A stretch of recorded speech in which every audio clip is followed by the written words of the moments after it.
estiver comigo, Juízes capítulo 12, versículo 8. Livro de Juízes, capítulo 12, versículo 8. Livro de Juízes, capítulo 12, versículo 8.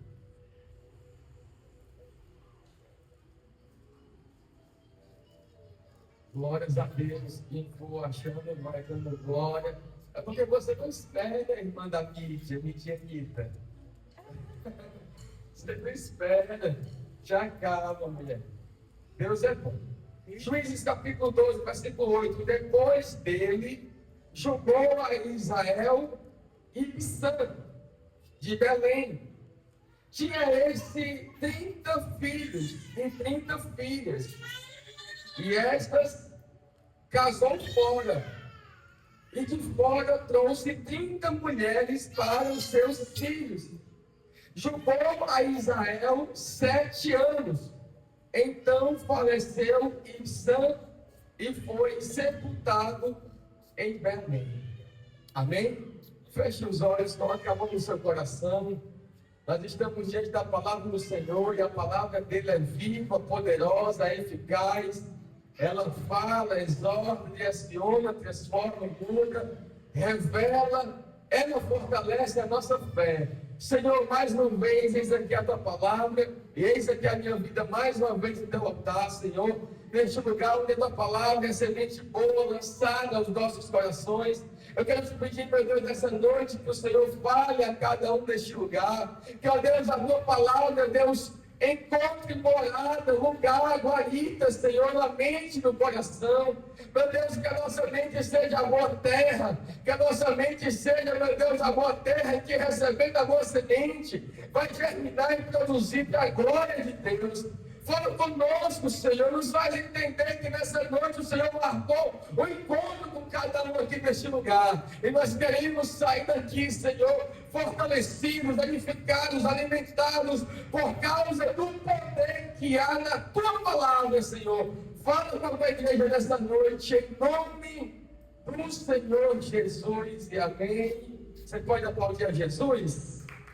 Glória a Deus. Pedir para alguém aqui pegar um pouquinho de água, por favor. Glórias a Jesus. Livro de Juízes. Para tomar coisa não, aumenta um pouco mais o fundo aí, Roberto. Roberto Marinho, que está o tecladista dele. O livro de Juízes, irmãos, é um livro que apresenta uma fase. Está anotando aí, Regis? Oh, glória. O livro de Juízes apresenta uma fase na vida do povo de Israel. Nós estamos lendo em sequência.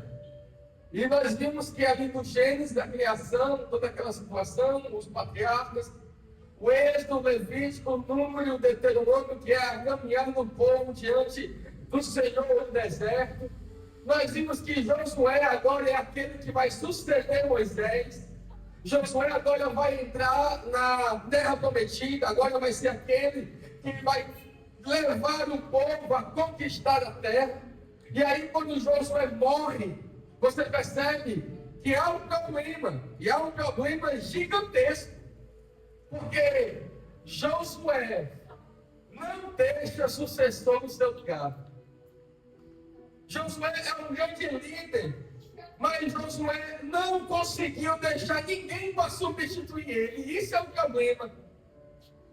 Quando um líder não consegue gerar líderes a partir dele. É por isso que eu falei aqui na reunião que eu preciso ser um líder, que na minha ausência a obra não pode parar. A obra não pode estagnar. E eu tenho noção, eu tenho certeza de que todos os irmãos que aqui estiveram ajudando, contribuindo, fazendo, foi um crescimento particular para cada um. Eu tenho certeza que isso gerou em você um desenvolvimento que às vezes talvez você nem sabia. Isso é maravilhoso. Um líder que não consegue levantar outros líderes, ele está caminhando para o final do seu ministério. Por quê? Porque quando Moisés é levantado, ele prepara Josué. Mas quando Josué é levantado, ele não prepara ninguém. De modo que agora o povo, ele vai ver a morte do seu líder, Josué, e eles vão ficar abandonados. Eles vão ficar sem ninguém para passar o bastão e dizer, agora é contigo, você é filho de fulano, você vai continuar. E o livro de Juízes vai apresentar uma nova forma de governância. Deus agora levanta alguns juízes, que eles não eram reis, eles não eram profetas, pelo menos não todos. Ele era uma espécie de alguém que naquele momento ia ajudar o povo em alguma guerra, em alguma batalha, e Deus usou a vida desses homens. Mas você percebe que o livro de Juízes é um livro de muita turbulência. Porque você vê Israel, ora bem com Deus, ora mal com Deus. Você vê Israel, ora servindo ao Senhor, e ora desagradando e fazendo aquilo que parecia mal aos olhos do Senhor. É assim que a frase se repete por quase todo o livro. E Israel fez aquilo que parecia mal aos olhos do Senhor. Então você vai ler Juízes e você vai ficar coçando a cabeça. Porque você vai olhar e vai dizer, mas que povo que não consegue. Aí você vê, ele vai e ele volta, ele fica e ele vai. Só que quando você olha para os israelitas, você tem raiva deles. Mas sabe que a gente não é tão diferente deles, não. Você sabe que às vezes a gente tem raiva desse povo que está e não está, quem vai e não vai. Mas quando olhamos para nós temos muitas fases e muitos pecados que a gente está e não está, vai e não vai. E a gente fica com raiva deles. O juiz fica com raiva. Como esse povo recebeu unicamente Deus. Deus mandou Josué, Deus mandou Gideão, Deus mandou Sangar, Deus mandou Daniel, Deus mandou Jeú, Deus mandou Ehud, Deus mandou Jefté, e eles não conseguiram. Aí a gente olha para a gente pensa que a gente é bem parecido com eles. E agora, são 16 juízes, né? A gente conhece os mais famosos, né? Gideão, Sansão, o Samuel, que é profeta e tudo. E às vezes a gente não tem muita familiaridade com os menorzinhos. Abdon, né? Elon, Jair, Otoniel, o leão de Deus. Maravilhosa a mensagem que eu peguei sobre o Otoniel. Mas eu quero falar nessa noite sobre esse homem, que a narrativa sobre ele é apenas 2 versículos. O texto está dizendo, depois dele, julgou a Israel a lição de Belém. Depois dele quem, irmãos? Aqui eles estão falando de Jefté, aquele camarada que foi excluído pelos seus irmãos. Mas você percebe que quando a guerra começa, é eles que vão chamar. Vamos chamar Jefté lá para o século. Aí Jefté volta. E aí, quando eu preguei sobre Jefté na igreja, eu lembro que é bem difícil, porque naquela passagem em que fala que ele faz um voto, há uma dúvida muito grande, porque o texto não é tão claro, você precisa esmiuçar muita coisa para saber se Jefté sacrificou a sua filha ou não. Quem lembra desse texto? Você lembra desse texto? O que você acha? Jefté sacrificou a filha ou não sacrificou, Samuel? E aí, vamos lá, tu quer o... Vai. Foi não? Chegou não? Nós vamos ler depois. E aí, Alessandro? Será que ele sacrificou a filha dele? Tu lembra desse texto? Tu lembra? Não. Ele fez um voto. Ele não sacrificou, né? A resposta não sacrificou. Ele fez um voto e disse, olha, se eu ganhar a guerra, quando eu voltar, a primeira pessoa que sair ao meu encontro, eu a entregarei em holocausto ao Senhor. Aí ele vai para a guerra. Aí quando ele chega, a Bíblia diz que a primeira pessoa que vai até ele, meu irmão, é a filha dele correndo, feliz porque ele está voltando da guerra. Aí o texto faz um... Eita, irmão, a gente chega um suspiro, né, irmão? Que coisa, né? Aí a Bíblia entra nesse detalhe. E aí eu não vou pregar sobre isso, porque não é o tema de hoje, mas de repente outro dia eu trago, porque é bem interessante a gente meditar sobre como os nossos votos são perigosos diante de Deus. É muito perigoso fazer esse negócio de voto e dizer, eu vou fazer isso, eu voto, porque a gente não sabe como é que vai acontecer. Jesus até fez um voto que pagou um preço altíssimo. Mas a verdade é que o juiz que nós estamos em questão é um juiz por nome Ibsan. Diga comigo, Ibsan. É o nome dele. Significa pureza, velocidade, brancura. É alguém que é levantado por Deus neste momento. E aí o texto vai dizer que ele era habitante, morador, residente de Belém. Eu gosto muito da palavra Belém, porque Belém significa casa do pão, Beit Lehem, casa do pão. E há uma associação muito maravilhosa entre Belém e a casa de Deus. Entre Belém e hoje a igreja, que se torna, de alguma forma e maneira, a casa onde o pão que Jesus falou, que não era o pão que os israelitas no deserto comeram, mas é um pão diferente daquele maná, ou seja, é o pão do céu, o próprio Jesus, a palavra dele. Hoje a igreja é uma espécie de Belém, porque ela usufrui e ela tem nas suas mãos esse pão do céu que é a sua palavra. Então nós temos aqui essa palavra Belém como local em que ele nasceu, e é importante nós sabermos que tanto ele nasceu, como lá no final diz que ele também morreu. Ele nasce em Belém, ele morre em Belém. Ele nasce na casa do pão e ele morre na casa do pão.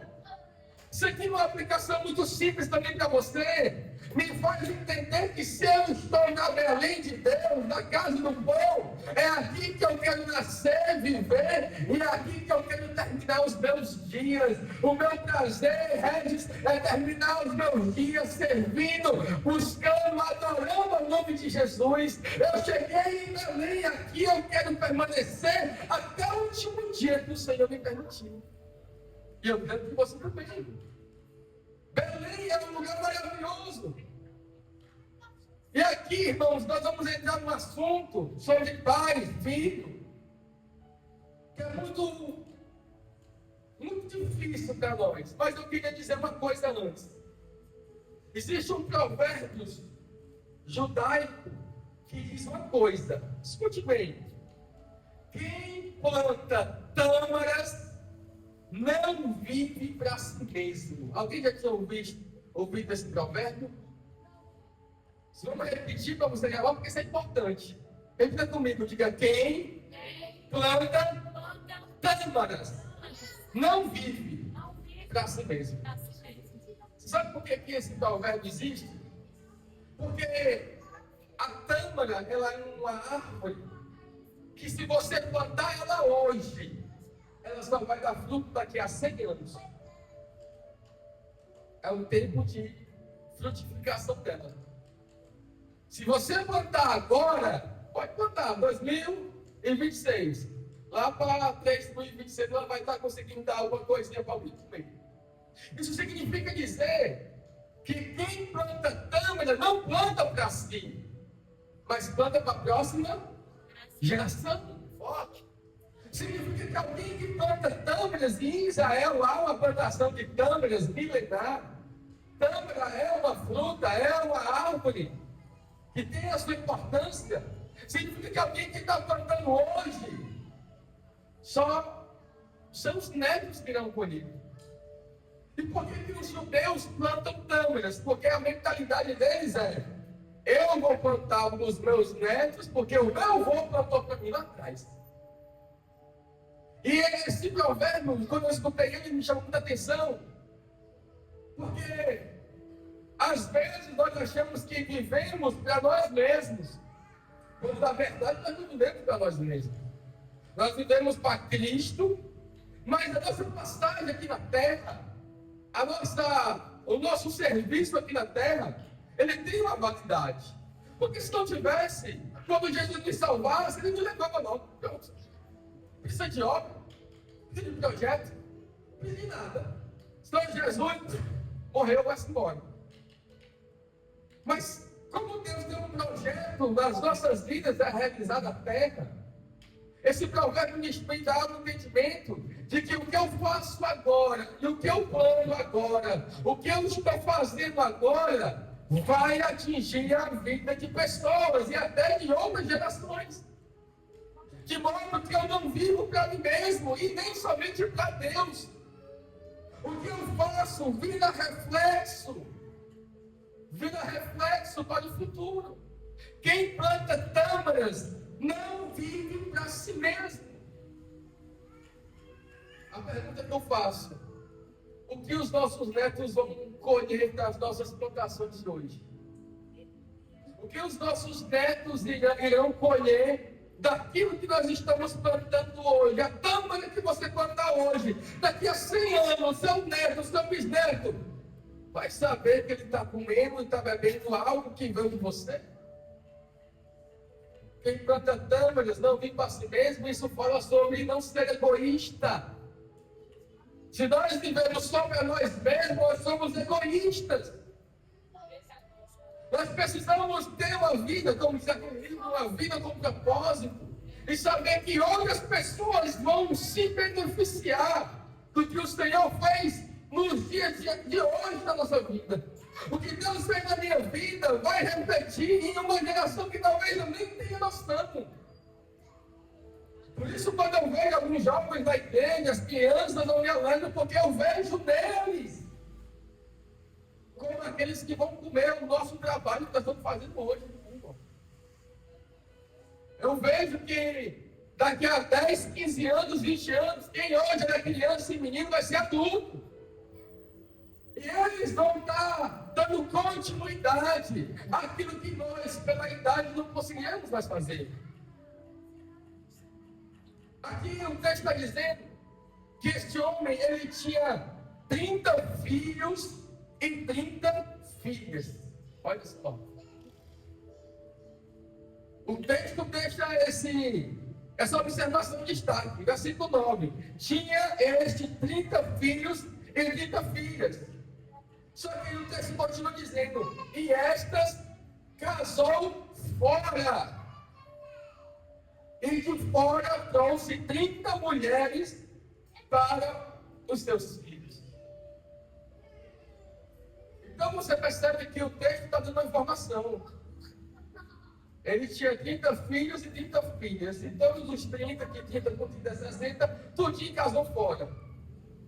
Nenhum casou com ninguém da sua tribo, da sua terra, da sua cidade também. E se você olhar na Bíblia, no contexto geral, alianças com outros povos sempre foram mal vistas aos olhos de Deus. Deus nunca indicou que o seu povo se misturasse com outros povos. Eles eram todos de Belém, mas fizeram alianças erradas. E aqui, quando eu falo Belém, lembro da igreja, né? Belém, no meu entendimento aqui que eu estou aplicando, igreja, casa do pão. Deus proíbe aliança com outros povos. Eu tenho um texto para me mostrar isso.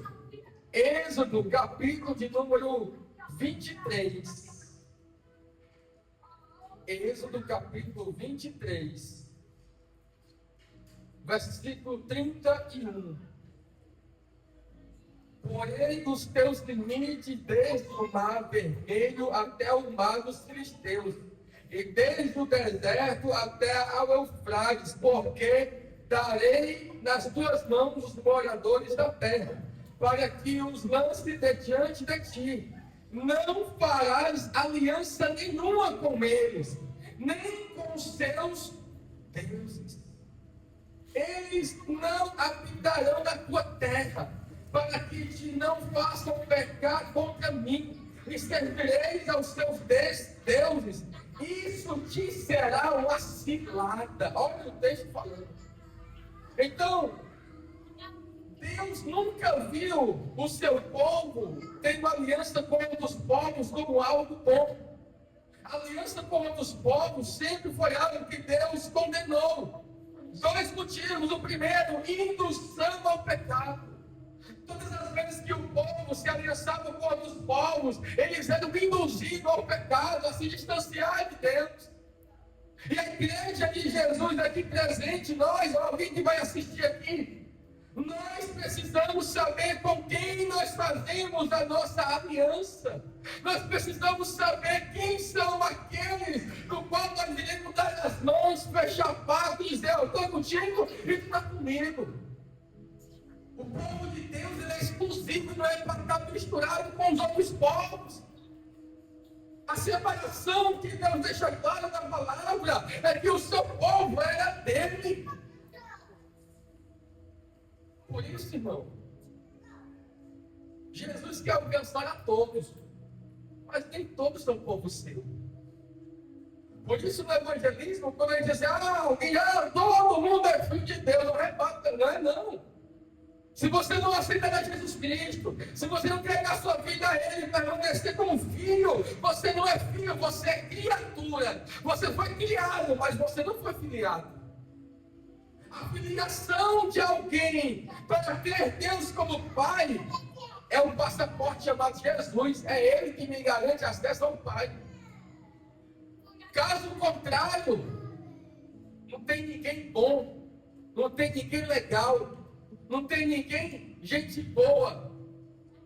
Não. A nossa aliança, ela é em primeiro lugar com o próprio Deus. E sendo uma aliança com Deus, o Senhor não nos permite fazer aliança com ninguém que o jogo é errado. Vou usar uma palavra bem simples. Irmão, Deus não compactua com o jogo errado, com a aliança torta, com a aliança arranjada. Não tem como. Porque a indução ao pecado era o que acontecia quando Israel estava com outros povos.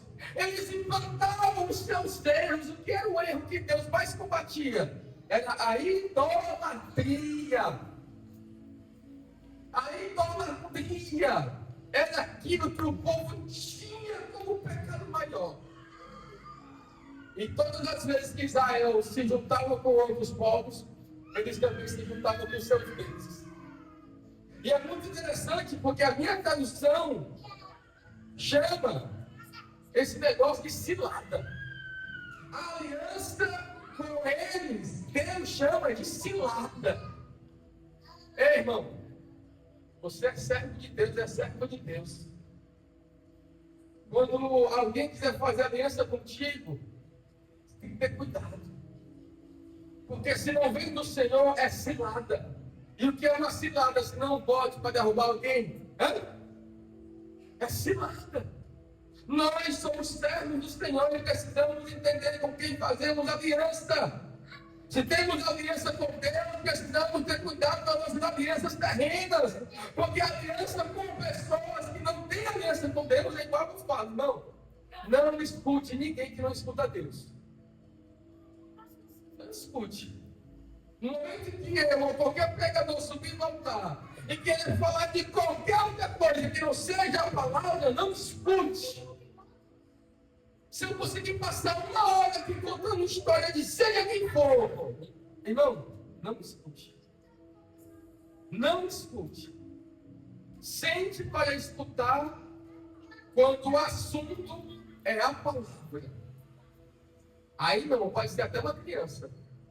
Eu sei que vai escutar do mesmo jeito. Mas se nós estivermos aliançados com alguém que não tem aliança com Deus, ouvindo alguém que não ouve a Deus, caminhando com alguém que não caminha com Deus, é cilada. É meio sem saída. É como diz no interior, arapuca. É armadilha, meu filho. Não tem como. O Senhor, Ele quer um povo exclusivo dEle. Ontem eu pregava no aniversário da igreja, lá de 8 anos, lá que eu fui. Fiquei esperando, meu irmão. Meu Deus, cadê Samuel? Estava lá sonhando, ouvindo Deus falar. Samuel, tudo. Ah, não certo, quem sabe, né? Vai dar certo. E lá eu falei, Samuel, sobre a noiva. Irmão, a noiva de Jesus, do mesmo jeito que o noivo está vindo para a noiva também está caminhando para o noivo.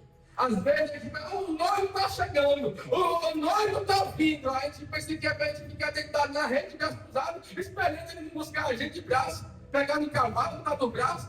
Não. Do mesmo jeito que há um noivo que está vindo buscar a noiva, há uma noiva que está caminhando, está combatendo, está permanecendo, está caminhando em direção ao seu noivo.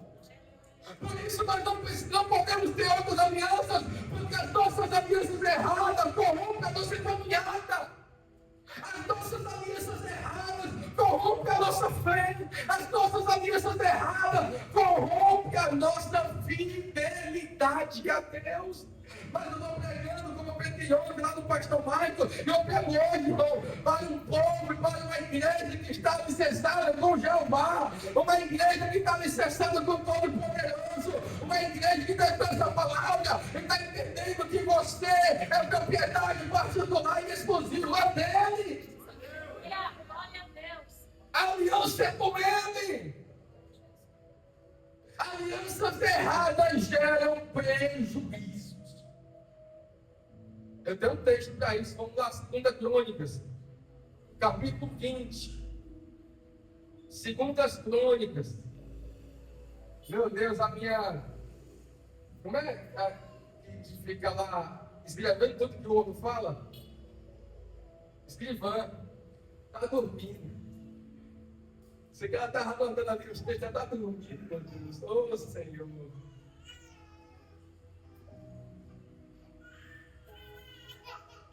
2 Crônicas, capítulo 20. Deixa eu dizer amém.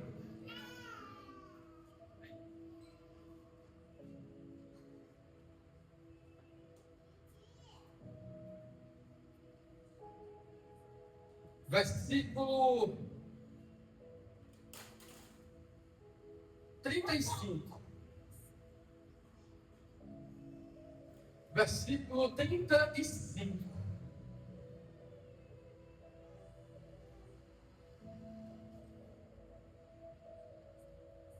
Depois disso, Josafá, rei de Judá, se aliou com Acasias, rei de Israel, que procedeu iniquamente.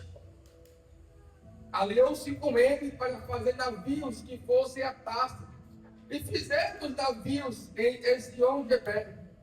Porém, Eliezer, filho de Dodavá, de Maressá, profetizou contra Josafá, dizendo: porquanto se aliaste com Acasias, o Senhor destruiu as tuas obras, e os navios se quebraram e não puderam embarcar-se. Olha aqui. Aqui é um exemplo do que eu estou falando, que alianças erradas geram prejuízo. Alianças erradas de alguém que acha que está ganhando e no final está perdendo. Josafá é rei. Josafá é chamado por Deus para fazer conforme a vontade de Deus, o desejo de Deus. E nesse tempo havia uma separação entre o reino do norte e do sul. 10 tribos do lado e 2 tribos do outro. Israel e Samaria, Judá e Jerusalém. E aí você vai perceber que dos reis que passaram em Judá, houve bons reis e houve maus reis. Mas dos reis que passaram em Israel, nenhum serviu a Deus. Todos os 19 reis de 8 dinastias diferentes que passaram sobre Israel, todos foram ímpios. Todos foram totalmente o contrário da palavra. E aí Josafá vai se alinhar. Josafá vai chegar perto dele, de Acasias, vai fazer uma aliança. Dizendo: não, nós vamos aqui fazer uns barcos aqui, nós vamos mandar para Tarso, vai dar tudo certo. Ei, irmão, a aliança com o jeito errado nunca dá certo. Nunca. Aí eles vão fazer o barco. Aí Deus levanta o profeta. Aí chega o profeta e diz: ei, vocês vão ficar bem rapidinho. Você alinhou com ele, não foi? Amém. Mas o Senhor é contra ti. O Senhor vai quebrar os teus barcos. Tu vai ter prejuízo. Eu nunca vi, João Vitor, ninguém se aliar ou ter aliança com aquilo que está de contra a palavra de Deus e ter lucro. Não tem. Alguém que acha que vai fazer aliança querendo ganhar, no final está perdendo. Irmãos, que nunca passe em nosso coração o desejo de chegar perto de alguém por interesse, de chegar perto de alguém para ganhar, de chegar perto de alguém porque se eu estiver perto da Kátia, o negócio aqui vai me dar, porque eu sei que ela pode me dar uma ajudinha, ela pode mexer os pauzinhos, ela pode fazer alguma coisa. Não, irmãos. Se alguém chegar perto de você, ou você chegar perto de alguém, que nunca seja pelo interesse, que nunca seja pela barganha, que nunca seja pela troca. Deus não dá isso, não. Deus não compartilha mesmo, irmão. O Senhor quer que nós tenhamos alianças verdadeiras, alianças sinceras. Mas tenta de jeitinho brasileiro, lava minha mão, que eu lavo a tua, não, irmão. Não é para lavar a mão de ninguém, não é para lavar o pé, é para servir, e para servir como servo. É para servir como aquele que está imitando o seu mestre, Jesus. Nosso coração não pode ser como o de Josafá, que faz aliança para se beneficiar, para se completar, para se ficar por cima. Não. A igreja de Jesus era uma família de pessoas que estão aqui e jamais devem ter em nosso coração o desejo, rapaz, porque esse irmão aqui é melhor, esse irmão aqui é pior, esse irmão aqui faz, esse aqui não faz, ele sabe. Não.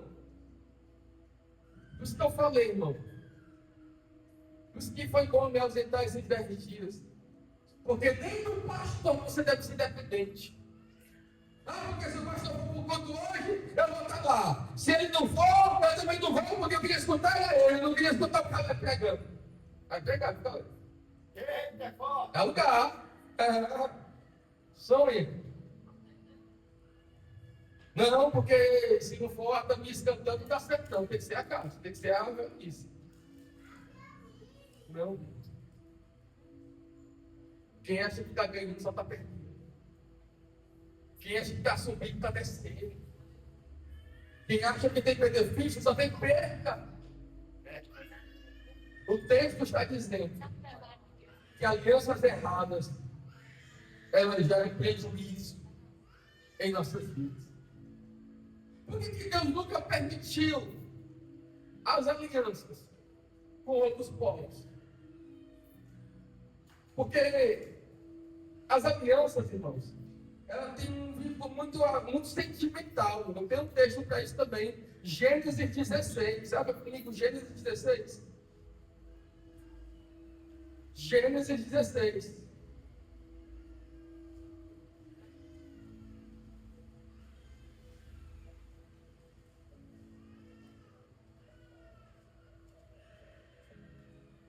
Eita, Jesus.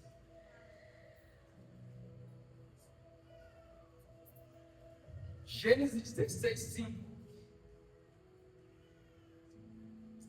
Disse Sarai a Abraão: seja sobre ti a afronta que se me faz a mim. Eu te dei a minha serva para possuíres. Ela, porém, vendo que concebeu, desprezou-me. Julgue o Senhor entre mim e entre ti. Aqui foi uma aliança que foi um engodo muito grande. Porque Sara achou que não daria mais filhos, e aí deu a serva a Agar. Ela se apressou, ela não confiou na promessa. E tu sabe que Deus, Ele sempre quer fazer uma promessa com a gente. Mas, junto com o desejo da promessa, vem a liberdade da permissão. Eu estou pregando sobre alianças erradas. Mas quando a a Sara foi dar aquela serva lá para Abraão, teu filho, você não vai ver Deus se metendo e falando nada. Deus assistiu a cena, mas não disse nada. E agora você percebe que deu errado. Agora nasce Ismael, a escrava começa a debochar da outra, dizendo que não podia ter filho. A aliança gerou desprezo na casa. A aliança errada gerou desprezo entre a própria família. Aí lá na frente, o Senhor vai dizer: Abraão, me dá o teu filho. Ainda diz assim: ó, o teu único filho. Me dá ele de holocausto. Quando eu li esse texto, eu fiquei pensando: meu Deus, como é que Deus fala? O único filho de ratinha de Ismael? Não é para ser o único, né? Porque Deus não conta aquilo que a gente faz pelos nossos próprios meios. Não foi Ele que deu. Tem coisas que eu sei que foi Deus que deu. Mas tem coisa que aí cai nos carros. E não é Deus que dá. Isaac é filho da promessa. Mas Ismael é filho da permissão. Deus não prometeu, porém Deus permitiu. Por que Deus permitiu? Porque Abraão já tinha escutado do Senhor a promessa. Só que ele vai escutar Sara. Em nenhum momento Sara ouviu a voz de Deus da promessa. Ela só sabia da promessa por causa do marido. E aí eu volto a dizer o que eu disse um pouco mais atrás. É perigoso escutar alguém que não escuta Deus. Por mais boa vontade que alguém queira falar, se não ouviu a Deus, não escute. Promessa e permissão. Deus deixou. Você quer H? Você vai dar sua mulher? Você acha que ela vai dar o filho que eu te prometi, que não é? Porque era da mulher e não da escrava? Pois então você pode ter. O Senhor ficou em silêncio. E aí houve toda aquela situação. Tem situação que acontece só porque Deus permitiu a gente fazer o que a gente queria. Ele permitiu. Se você quiser fazer a aliança errada, você faz. Se você quiser dar as costas para o evangelho, você dá. Se você quiser achar que é mentira, amém. Mas a promessa e a permissão está diante de nós. Tem coisa que Deus permite e a gente é tipo assim, irmão. O que Deus dá é bênção. O que arranjou por aí, não te vira. Deus não fica remendando carro direto, não, irmão. Deus trabalha com promessa e com certeza. Eu escutava hoje uma palavra do irmão, vou dizer o nome dele, um pregador. Ele dizia que ele pegou assim um caderno e começou a escrever tudo aquilo que ele queria no bem de Deus. Começou a escreveu. Eu vou fazer isso, eu vou fazer aquilo, eu vou fazer aquilo. Eu comecei a ministrar lá no começo. E depois a igreja dele agora tem 26 anos. 26 anos depois ele consegue ver o mesmo caderno e ver que o Senhor cumpriu tudo aquilo que ele colocou diante dele. Promessa não é permissão. A promessa e a permissão, ela pode gerar desprezo ou satisfação. Hebreus capítulo 10, é o último texto que eu quero ler, vai falar da aliança com Deus.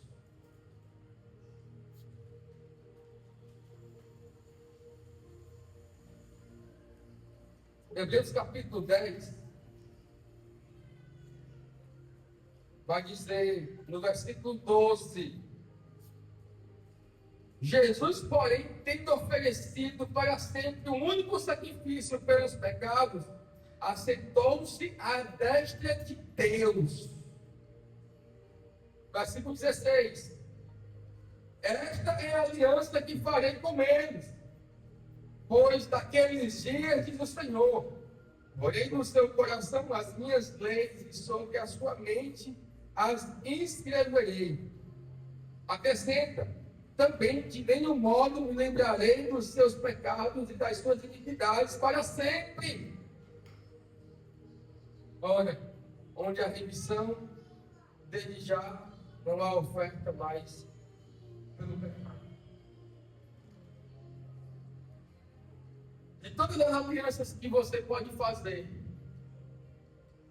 a aliança que nós fazemos com Deus pelo sangue de Jesus e por intermédio da nova aliança, que é a lei de Deus da nossa mente, do nosso coração, ela deve ser inquebrável. Inquebrável. Não existe nada que substitua a sua aliança com Deus. A Bíblia diz que os filhos de Abissão tiveram com alianças erradas. A Bíblia diz que eles se casaram com outras mulheres. Eu quero alertar a todos nós que estamos aqui para guardar os nossos filhos, a nossa casa, para que a nossa casa permaneça em aliança com o Senhor. Porque se a aliança for quebrada, então, alguém sem aliança com Deus é alguém que não sabe mais aonde vai. É alguém que não tem um destino final, porque a Bíblia é um único livro que revela o início e também o fim. Ela fala de coisas antes que o homem fosse criado e fala coisas para depois que o homem morrer que ainda não sabe. Por isso, não adiantava a missão ter 30 filhos e 30 filhas se todos eles se corromperem. Por isso nós precisamos ter muito cuidado com as tâmaras que nós estamos plantando hoje, porque não são para a gente comer, é alguém que vai comer no futuro. É a Valentina, é o Simon, é a Bia, é o Luiz, é a Hannah, é o Olive, são eles que vão comer dos frutos que nós plantamos hoje. Nós precisamos fortalecer as nossas alianças com Deus. Nós precisamos plantar boas tâmaras. Nós precisamos trabalhar não só para a gente, mas para a próxima geração, para os próximos que vão vir, para os próximos que irão chegar. Eu tenho certeza que todos nós que estamos aqui somos úteis do reino de Deus para contribuir para isso. Todos nós que estamos aqui somos úteis para que a aliança com Deus se manifeste na vida de outros que nem conhecem.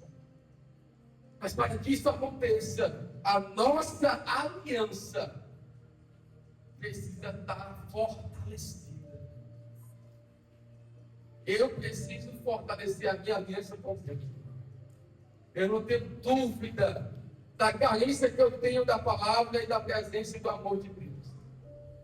Tudo pode desabar, mas na presença de Deus